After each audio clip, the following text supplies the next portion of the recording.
Hey friends, we're back at it. Another day, another video. You know what it is. One video a day for the first 100 days of 2025. Look, guys, we're putting in the reps. And I'll be honest, it's not always easy to get a video in every day, but we're still making it happen. So let me give you today's thoughts. This is something that I find that a lot of people don't talk about, but I have talked with many people about this over the years. A lot of folks love the idea of a 20, 30, 40, $50,000 house to invest in. And predominantly in the South or in the Midwest, you can still get those prices. I know my first purchase was $40,100 and I put 5,000 into it. And then I had the second purchase was 20,000 and I want to say I put around 25 into it. And so I for sure have bought, I mean, the cheapest I ever had a property under contract, I ended up not closing on it because some crazy stuff was happening in the town. But was $7,500 for a commercial property.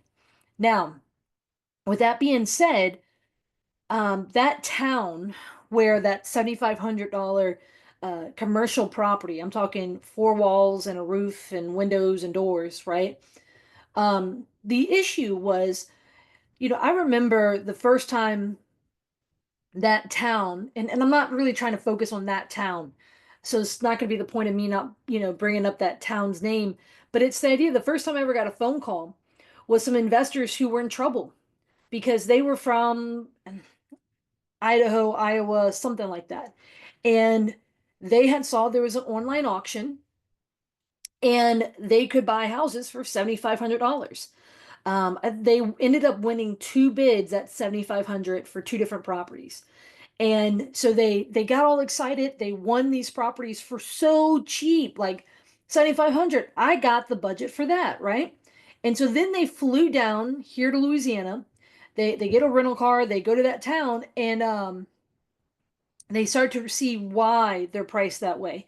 And then ultimately, they end up having an issue with out of town investing, right? Like they hired a contractor they should have never hired. They did not have any accountability. The guy ran off with their money.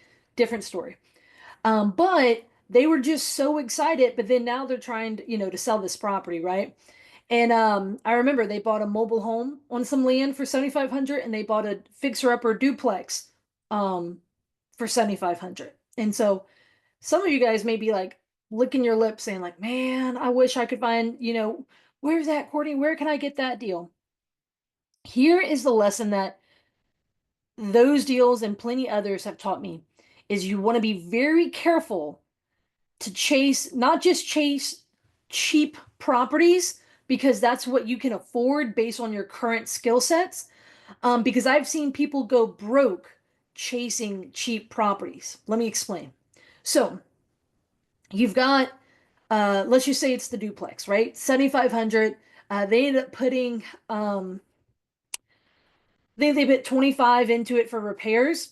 So they're all into it for 32,500. Let's just say that's about where they're at. Um, here's the reality. Even though you're 30 something thousand into this, and they could rent for, four to 500 per side. For sure, you can get the 2% real rule in lower income type properties, these cheaper properties. Not necessarily lower income, but cheaper properties. You can generally do this. They're generally going to be in rougher areas. Sometimes they might even be rural. That'll vary. Um, but a lot of times, so you're in rougher areas. They may be older properties, but then they're definitely going to be in what's called, D class or sometimes even war zone areas. And so those come with their own problems, right? We're not really jumping on that part, but the reality is that when it comes down to it, you're going to get a smaller rent, right? Like just in general, that's not bringing in the biggest bucks with rent. And yes, it can fit the 2% rule or even greater than that. But the issue is that a water heater, although you may be able to get different sizes, is still going to cost roughly the same, right? To put new flooring, yes, you can put a lower grade quality flooring in there, or it's still, there's still going to be costs associated. Same thing with the roof, right?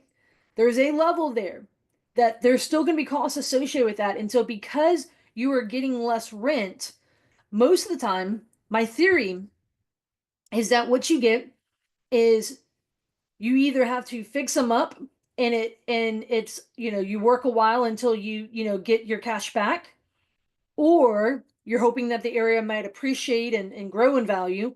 Or otherwise, I think some people also, if you don't manage your money properly and have money for reserves and for repairs, the hard part is when you start pulling aside a percentage of $500 a month in rent, or, $700 a month in rent, it starts getting to be, how many months of rent do you have to collect before you can pay for a new roof?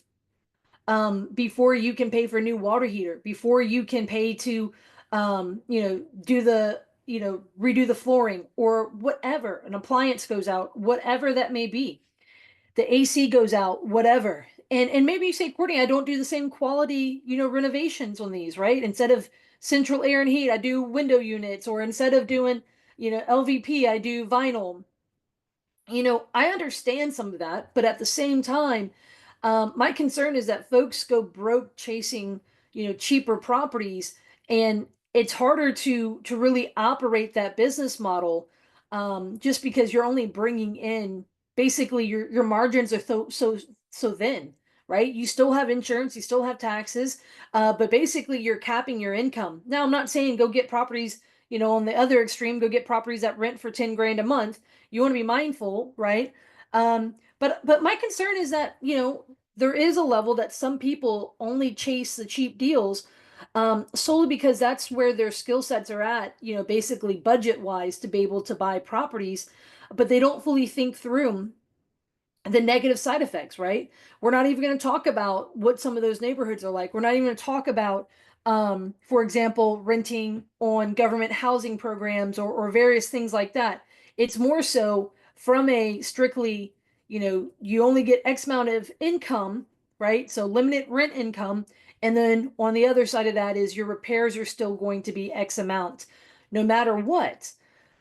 Um, I fear that some people, by chasing these cheaper deals, some people are pitting themselves in a difficult place. Um, and I don't want to see folks again chasing cheap deals, and it potentially causing them, to have, reserve issues, or having to, come out of pocket, or things like that, or because those things don't exist, if they don't have reserves, if they don't, put money aside, then what I don't want to see is someone who, doesn't make the repairs because they don't have the money, right? That's that slumlord concept, and we don't want any of that, right? We want to discourage that. And so if you're getting into these cheaper properties, please make sure you have proper reserves. Please make sure that you are planning for rainy days, for vacancies, repairs, things like that. And I know that there's absolutely people out there who defy those odds. They are the exception. They are able to put money aside and to completely, do well with, keeping up with repairs and things like that. I just want to encourage folks who, especially if you're newer, especially if when you're looking at all the available properties, don't just seek out the ones that are cheaper because that's where your budget is. Make sure if you're doing it by design, not by default, because that's all you can afford.